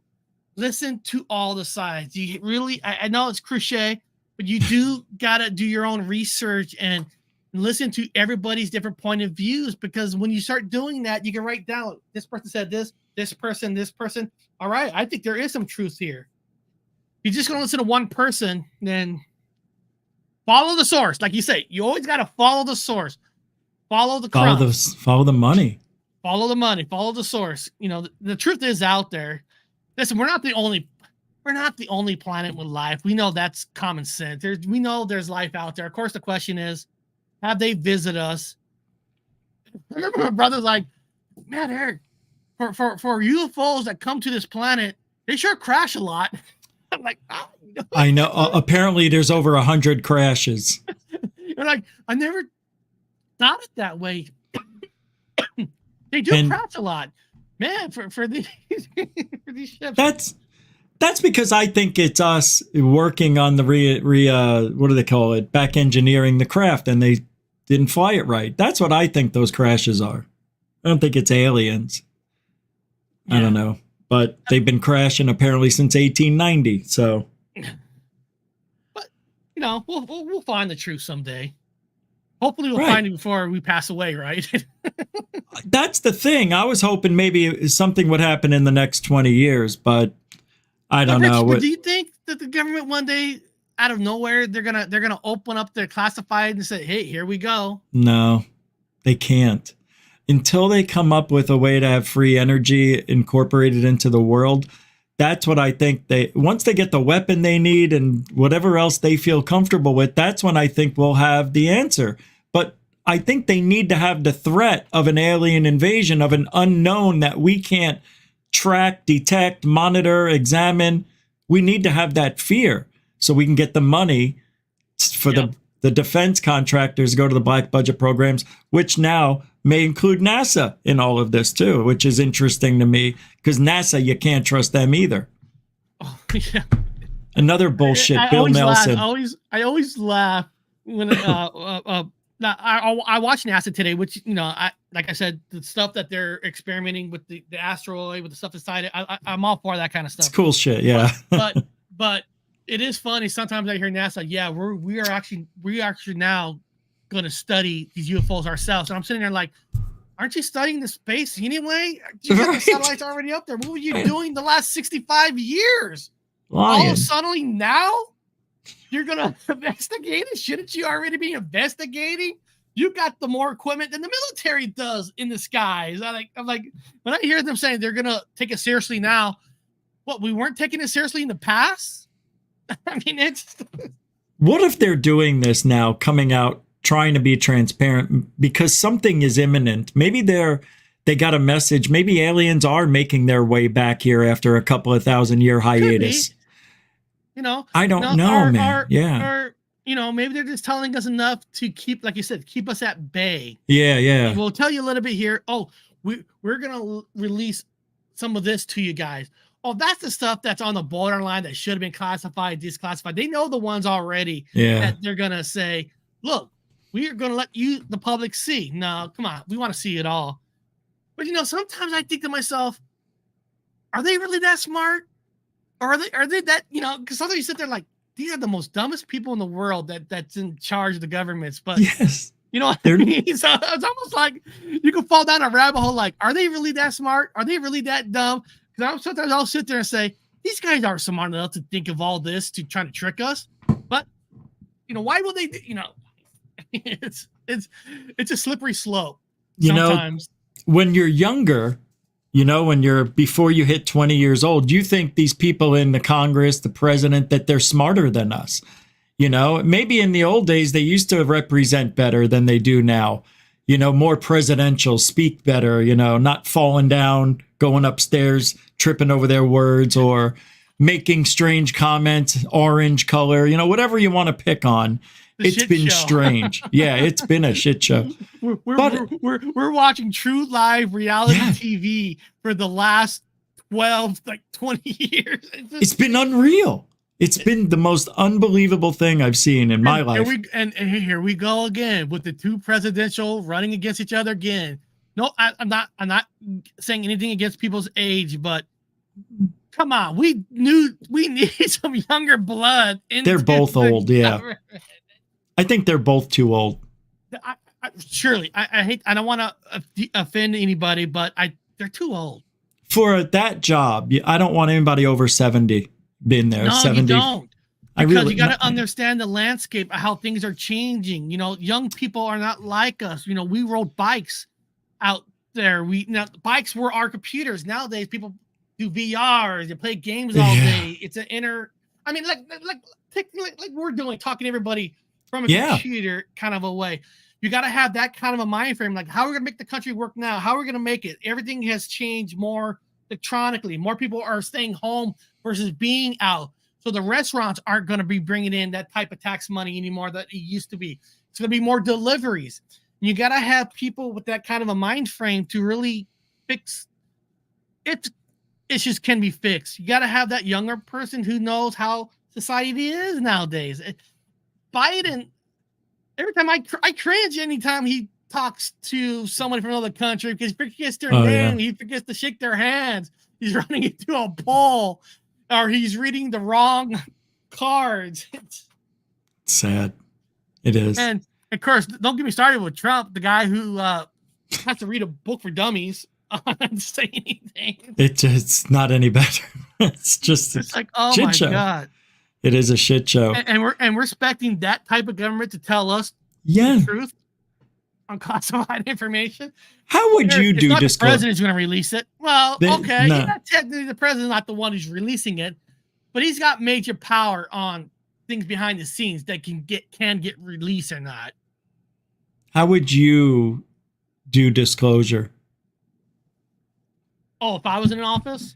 Yeah, what would you do? Once you open it up, you can't close it. You know, it's hard. It's always hard because people are there are a percentage of people in this world that are looking for any reason to leave their everyday life. They're looking for that reason. You know, why am I working if this is down? But the thing is, I feel like you got to start trusting the people. You know, if you rip the Band-Aid off. I'm serious. Just rip it off. Yes. You know, and you're going to have people who are going to do this and this and this, but people are going to have to, no matter what, go back to working, or they're going to lose their house, they're going to lose their partner, they're going to lose their car, you know, but you have to rip the Band-Aid off sooner or later. Do it all at once. Don't do it little by little bit by little bit, because it's not going to get you nowhere. It's just like when you piss off a customer here, you piss off a little bit, you do a Band-Aid, then that Band-Aid falls off. They're pissed. They're angry more. They're angry more to the point where they're just fucking boiling. It's better sometimes to rip the Band-Aid now, get it over with, get the backlash done, then you move on from it. Yes. Imagine if they did that in Roswell time at 48, 47. Yes. We'd be. The biggest thing about Roswell, why people are so pissed, because at one moment they're like, yeah, it was a UFO. But the next day, after you heard it from the sergeant, from the military, they're changing their story. It's like, then why come out with this? You know, if you would have just said it, it would have been done with. Like, all right, you know, will we ever be visited again? You know what I mean? But they make it harder on yourselves. I mean, I know this is paranormal. I know there's a lot of people that don't like Ed Lorraine Warren, and the only reason I'm bringing this up is because one of the things I respect about Ed Warren was he recorded everything. He recorded police officers who admit that they saw things move. Oh yeah. Because then the next day they show that the cops go on air saying there is no paranormal, they didn't see nothing, but Ed got them recorded to say they did see it. Yeah. And I think they just make it worse when they go the opposite. There's no reason. You know what I mean? And I know Ed, Warren, you're talking about Ed and UFOs, but I'm just saying that he was so smart to record them saying one way. And when they say another, like, whoa, I got you on tape. You said this. That you did see it, and now you don't. It's something else. I love that he did that. And I love that he did that. It's. I just say rip the Band-Aid off. Stop changing the form. People are listen. If you did it, there was a survey done in our state. Like a lot of people in this state, believe it or not, this state is 80% of people in this state do believe in the Bigfoot, Sasquatch country, and all that. Yeah. But they also say they don't care. You know, so because what are they going to do? I feel like in the UFO world, people might not say it. They know it's real. So just break the Band-Aid and tell everybody. And you're going to get those freaks. You will get some of those freaks. You know it. That's going to be on top of the building with signs. Come and get me, Elvis. Yeah. We'll just weed them out. Just weed them out. Exactly. So what? So let them enjoy the moment, right? Well, people do what they want. Get it out. And once I said the same thing, like a Band-Aid right off. That is the best way to do it. That is. Or is it? Or do you do it slowly and get everybody acclimated around the world at the same time with like a public broadcast and teach everybody about the aliens that are coming? Oh yeah. I mean, I would try to get China and Russia. Well, I know some countries got their own problems right now, but you want to get the world to get involved. So let's just do it. I agree. It's hard. I agree. It's hard. You could do rip the Band-Aid off and then teach everybody about it at the same time. I think that is the way you do it. Look, we've got aliens. We have captured them. The reason we lied because we thought they were dangerous. We've communicated with them. They promised they're not going to eat us. Here's Bobo, do something like that. Exactly. And everybody would be like, oh, I understand. They thought they would kill us. Got it. But they're not. Yeah. There's certain things. I know, like, sometimes we'll do a show where, like, people's like, Eric, they should just stop all gas. We got to go all electricity on cars. They go, no. You just can't do all that once. You get rid of all gas all at once, you're gonna collapse states. You're gonna collapse countries. All that. You got to build things slowly. So I understand you just can't, certain things, you just can't do it all at once, even though you think, well, we got to clean that air now. We're going to, listen, if you do that, everybody's dead. You're going to collapse the countries. Everybody's going to be governed by mafias all over the place. I get it. There's certain things that you just can't do everything at once. But there are smart ways, like you just said, if you get with the countries, you get together and explain to people, I think we're ready for it. You got to trust your people. Sooner or later, you got to trust them. It's hard though, because all they did was lie. But how are we going to trust the liars? After decades, I don't know. Even if they did come out, you're right. Even if they did come out, they're just doing that for votes. I know. Right. They've got some agenda. Those bastards. Of course, they're lying. Yeah, we can't win, and I don't think disclosure will happen in my lifetime, unfortunately. But what's sad? We wanted to. We both want to be wrong, but I'm sad because I think there might be a World War III before disclosure, the way things are going. But we don't talk about those things here. We're here to have some fun. People say, Rich, don't talk about politics on your show. We're here to get away from that. Well, ufology turned into politics over the last half decade. It really has. It's all about politics. The Bigfoot community and the paranormal community, they're still on the not bottom layer, but they're not really too much involved with the politics and the governments. And the UFO is in the hands of the government and it is in the hands of NASA. So it is what it is. It is what it is. It is.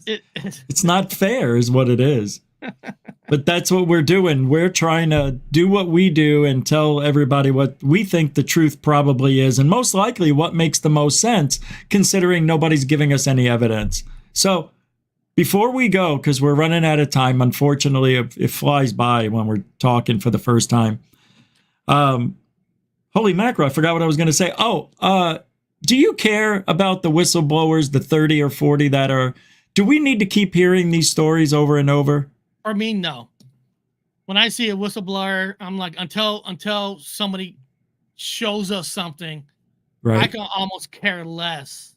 But don't you think they're doing it as slowly as possible because that's the only way they can stretch this out before they run out of things to talk about? And they're like, oh, definitely. Oh, well, they already got the next lineup for the next 3-4 years for UFO panels. Like, oh yeah, they already for have sure. a list of certain people they're gonna bring up to keep it going. That's so, you know.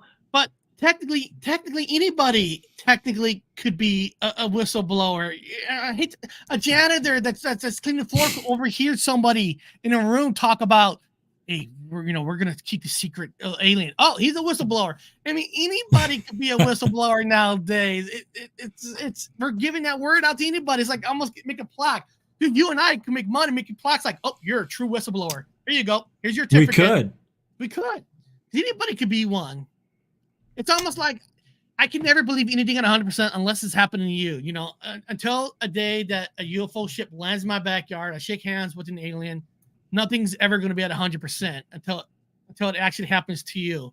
It's the only way. You have to. Almost the only way.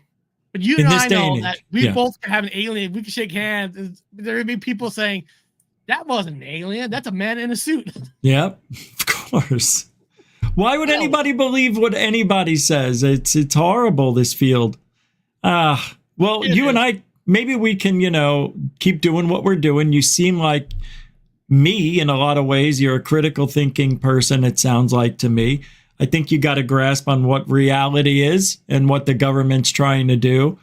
And I want people to follow you as much as they follow anybody in this field, because I think you're on the right track, in my opinion. That's Paranormal Highway on YouTube, right? And do you go live every night? What are you doing now? I go live mostly Mondays, Tuesdays, Thursdays, and Friday at 9 a.m. Pacific time. I don't have my link up for tomorrow yet, but I always do a live show on Mondays, Tuesdays, and Thursday and Friday. And most of the time what I try to do is I change things up here and there. Like Monday, I usually call Monday UFO Mondays. I'll do topics on UFOs on Mondays. Now on Tuesdays, I'll do topics on cryptids. Then on Thursday is usually paranormal Thursday. Oh, then cool. On Friday, I have my brother that's known in the community as Dr. Wu, who's an actual real archaeologist. When you look at him, you might not think that. But on Friday, we'll just have an open conversation on anything. Like we talked about. There are stories that Taylor Swift clone. I'm not saying clones exist, but we had that conversation. Like the how the duck thing you saw, that was on a Friday. Yeah. Like this Friday, we're gonna be talking about what are the newer Mandela effects that people are saying that are changing in front of us, and then we investigate on is there a reason why people are saying this changes? Is it real? Do we think it's real?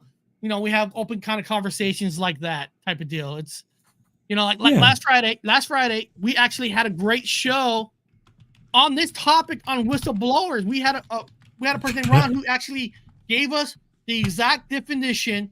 What is a whistleblower? And then we talked about individuals.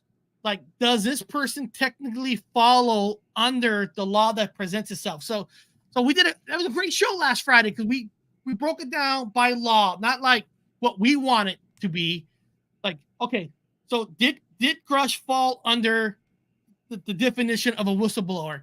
So we do that kind of shows like on Friday, because that could be anything that we try to bring some reality into it. Then at the end of the day, I always tell people, even after my show, it's up to you what you want to believe in. I never try to force any beliefs on anybody. I'll tell you what my thoughts are and all that. Hey, my show on Tuesday was actually about, since it's Halloween month, what are the best Bigfoot movies out there? Oh, that's cool. Yeah. You know what I mean? We have fun like that too. So we try to have fun, not try to be serious all the time, but we do talk about serious things, but in a fun, kind of a relaxed kind of a way. You know? Yeah, I believe that wholeheartedly. I mean, I'm looking at the channel right here, and it's exactly what I like. All the same stuff. And I am going to have an episode 10 cartoon come out within the next 2 weeks. I got 10 episodes already out there, and they're this crazy type of cartoons. It's basically the idea of the cartoon. I know I'm talking about a cartoon. Like, what? He's talking about a cartoon? The idea of a cartoon, me and my YouTube friend got lost on the Paranormal Highway. We meet up with an alien, with Bigfoot, and now we're traveling to save the Earth in different ways. That's cool. Here they are, right here. And the thing is, Rich, each cartoon is based on a theory, right? The first one is being abducted by aliens and going to another planet. The next one is about dinosaurs. Then the third one was about King Tut's alive. You know, the power of the pyramid, the energy that it's a power plant. And the fourth one is the lost city of Atlantis. So technically, each cartoon represents a folklore story. Like the one all the way to the right, we actually go to heaven. This is. Can I play a minute of one of these? I don't care. Yeah. Let's do the King Tut.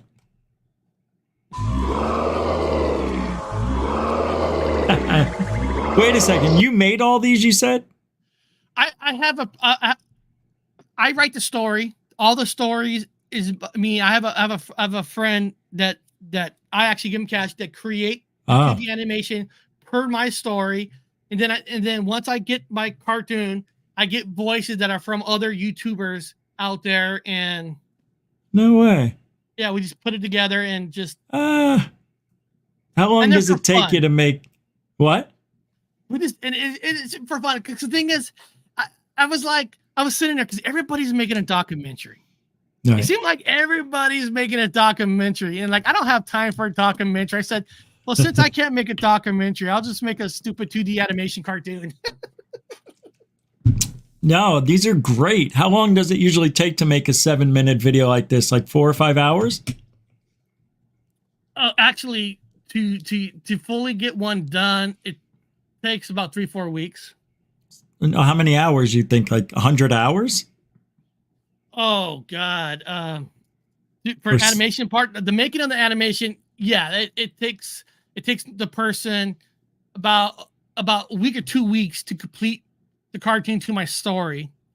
Damn. And then because the guy I have created, the problem is normal 2D animations are usually like, oh, you know, those stupid little drawings of teaching a company how to do this or our kids' library.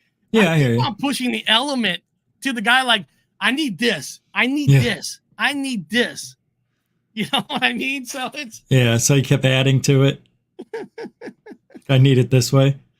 Hey, listen, in one of my cartoons, I even have the band Kiss in it, where Kiss made a movie called Kiss Meets the Phantom of the Menace. I forgot what it's called. Yeah, I remember. And I actually completed a sequel where that evil guy in that Kiss movie came back in one of the cartoons. So, that's cool. So I just had fun with it, and it's just right now there's 10 of them. My last one I was very proud of because I created a since everything is multiverse nowadays, I made a multiverse where it's actually a Mandela effect world. Oh, no way. Where the president is my very last one. And it's where the president is actually Nelson Mandela, and the vice president is Ed McMahon. So it's just fun. Wait here. Is this it would be here. The one on top, that's with Journey to the Unknown, that's the one? Oh, here's Kiss. The one with the Mandela effect is the very last one. Yeah, here it is. Mandela effect of madness. Are we there yet? Oh my God, are we there yet? Are we there yet? Oh my God. Davy Jones, the ship feels like it's slowing down and it's getting bumpier. The pirate ship cannons damaged one of the engines. Is it me? Or do you all smell tuna? Well, I don't know if I smell tuna, but you did a real job in that bathroom, Barry.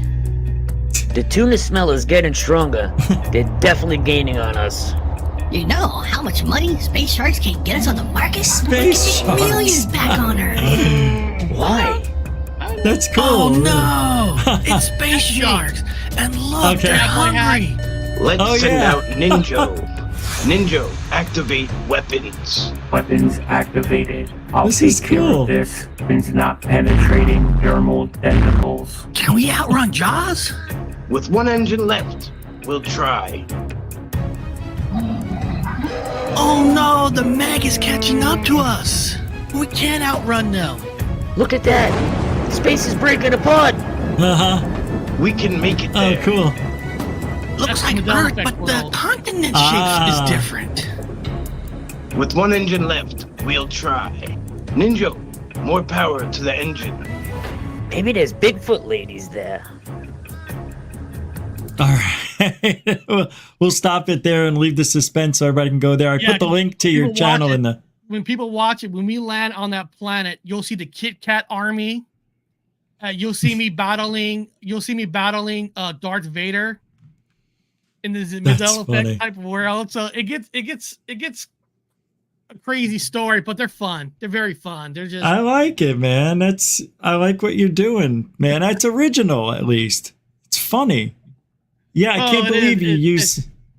and there's What's- different Oh, there's different characters, and like I said, every single one. I brought Kiss into it. The speeder bikes from Star Wars. There we go. Vader. That's so funny, man. That's unreal that you put this together. There's Oh my Nelson God. Mandela and we will Ed take McMahon. Oh yeah. the ship back to Earth and replace their memories with ours. Wow, I never been to the White House. Bags with the glass and Curious George. Oh yeah. The mud. He didn't really have that No, he didn't have monocular. one, but in the Mandela effect world, he does. I know. It's so weird. That's funny. Well, man, that's it. I can't thank you enough for coming on. Were you about to say something else? I'm sorry. No. They're fun. I got the next two technically I got the next two cartoons already made. I just got to add in some voices. So the next one of that series is going to be coming out in 2 weeks. Okay. Well, I'm going to put your, as one of Goofon's friends on the channel. I put the link to the channel in the show description already so I wouldn't forget. So people can find you anywhere else that you're on, X or... I will tell people in the chat, and when I work on the one after the next one, I'll make sure that Rich plays one of the characters. Oh, right on. Yes. Oh, I can be Mike Tyson, maybe. Alien Girl was one of the characters when we time traveled back in time to get the Holy Grail. No way. To defeat the vampires. That's cool. Oh, I love that you add people from the community in there. Yes. See, that's fun. Yes. Every voice is from people that's from the community. Bigfoot, Michigan, Rob. I Oh, get no people way. to play. So it's really a community type of thing. Collaboration. Yeah, I love it, man. It's calibration. It's Good not for just you. me. It's hard. Now, see, Rich, that's what makes it hard to get it done so fast, because I send the script out to everybody. Most of them can't come live with me and record it. Yeah. So they record it to me on the side. They're sending it to me, and I got to clip it all in. So Sure. it's technically a lot of work. Oh, yeah, I know.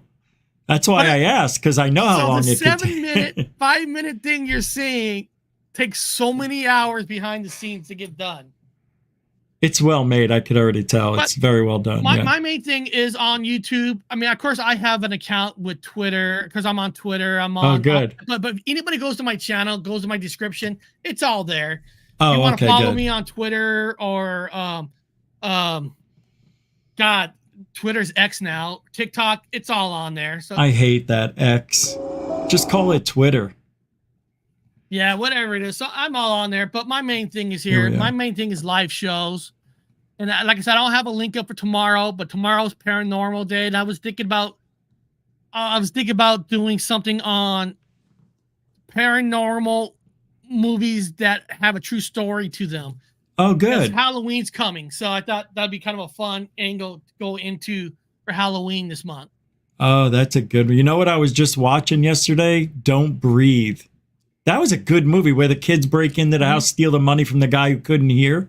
Or he was blind, I mean. He was blind. I tell you what's good. If you have Hulu, I was watching a new Hulu horror movie called No One's Here or something like that. It turned out to be an alien abduction movie in a horror house. I'm like, this is actually fucking good. I was seen shocked. That. It's a brand new one. It's on Hulu. It's called, I can't remember the exact title, like No One Is Here or something. And you're thinking it's a horror movie where a woman is at her house by herself, but she's being attacked by an alien. And it turns out to be an alien abduction movie, but good quality. Wow. Okay. And I guarantee you'll enjoy it. You will enjoy. It's not cheap quality. It's actually done very well. It's on Hulu. Right. It's a Hulu original. It just came out. You could find it very easily. I will. Yeah, I like that. Thank you for that. That's cool. I'm always looking for something new. But I do appreciate you letting me come on and all that. That's when I saw you talking and stuff. Like me and you think the same way almost on whistleblowers, that kind of a thing. It was like almost scary. It is like, I know. That's why I wanted to have you on. I was like, this guy thinks a lot like me. When I saw you on, I was like happy that you were coming on when I started listening to your show. It's good stuff, people, man. I wear this. I was telling Rich that it became like a trademark. And when I try to take it off and not wear my cowboy hat on my show, everybody got mad. Told me go put it back on. Right. So like, all right. That's your signature, bro. The hat's the signature. Nobody does it that way. Well, that's good. I'm glad that we had this talk. We both have our channels about the same amount of time. I'm 4 years this month. But we got to do it again. I don't think we've even come close to discussing what we can talk about. So dude, we'll do it again. When I ever come on in the future, I'll tell you about a good ghost Gettysburg story. Oh, right on. Gettysburg. Really get deep into it. Oh, I used to live in Frederick, Maryland for a while. Oh, wow. I lived next to Gettysburg, and I got a hell of a beyond ghost story that will blow you away. Trust me, it will. But we'll do that another time. Yeah, that's going to be awesome. Oh my God, that's one of my dream places to go ghost hunt. Oh, I'm jealous. I live 15 minutes away from the town. My brother and I used to go there all the time, and cool. We had a story that I think your people will love. If you ever can get to Tombstone, Arizona, I recommend that as well. Tombstone was wicked cool. I went down with an all-girl Tucson ghost hunting team. We heard cards shuffling, chips being tossed where they gambled, cannons going off, horses riding by. It was fun. Yeah, I haven't gone there yet, but I plan to. But it's fun. Hey, again, thank you for having me on. I'll drop off. Yeah. The show. Thank you so much, and we will do it again. Yeah, we will. Yeah, the pleasure's all mine. Thank you. Eric Wood, everybody from Paranormal Highway. Take care, man. Guys, later. We'll see you soon. Well, that was awesome. I'd have to say that was freaking awesome. I had no idea. I had a little bit of an idea, but I had no idea that we think that much alike. He said some very similar things we say here. Nice. Nice to find a like-minded individual like Eric. And I see good things coming from him in the future, and we'll have him back on very soon. Probably whenever he wants, to be honest with you. I don't care if it's next week. I want to hear that ghost story. Gettysburg, man, that is the place to be if you want to go ghost hunting. God, I'm really envious of that. I can't wait to hear what happened.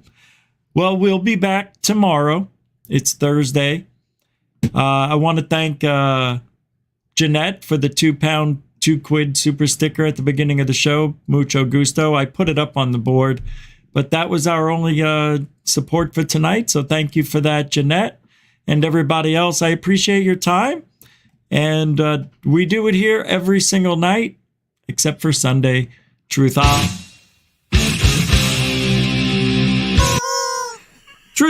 for ufology. For you. Right? Yeah. What a great time. I enjoyed it. That was the fastest show of the year. I thought, it seems like every time I do an interview, they just go by so fast.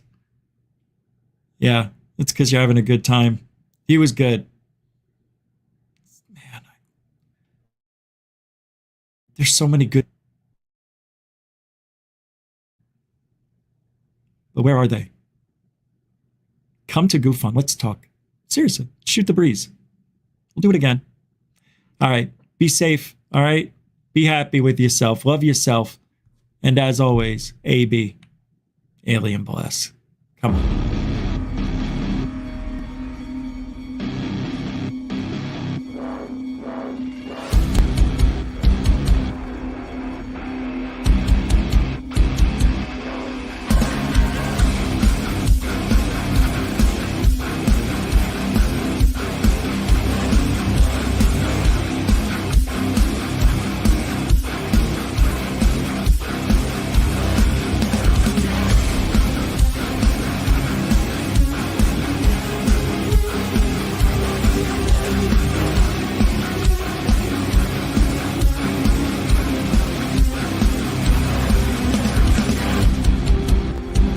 What you just said is one of the most insanely idiotic things I have ever heard. At no point in your rambling, incoherent response were you even close to anything that could be considered a rational thought. Everyone in this room is now dumber for having listened to it. God have mercy on your soul.